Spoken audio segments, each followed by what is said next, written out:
Dear friends, spoken इंग्लिशच्या या व्हिडिओत आपण पाहणार आहोत as long as. The phrase as long ॲजचा वापर.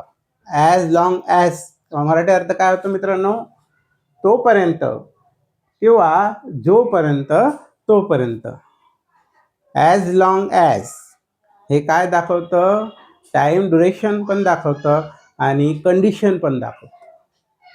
जोपर्यंत तोपर्यंत असं त्याची कंडिशन, टाईम ड्युरेशन असं दाखवतं. Okay, let us explain as long as with some examples. See, as long as म्हणजे तोपर्यंत किंवा जोपर्यंत तोपर्यंत condition. It shows, as long as shows the time or a condition. कसं?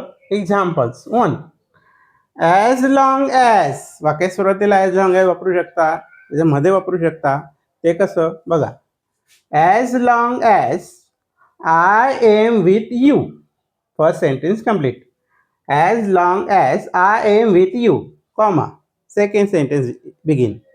You don't need to worry.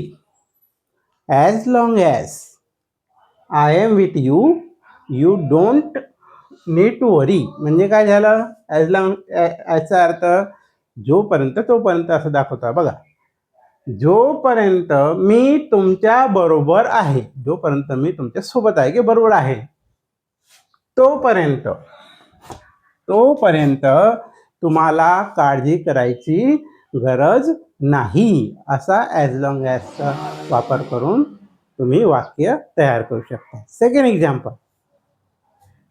I will keep learning as long as I live. आता इथं as long ॲजचा वापर मध्यभागी केलेला आहे, वाक्याच्या मध्ये केलेला आहे. वाक्य सुरुवातीला पण करतात, वाक्याच्या मध्ये पण करतात, अर्थानुसार, द मराठी मिनिंगनुसार.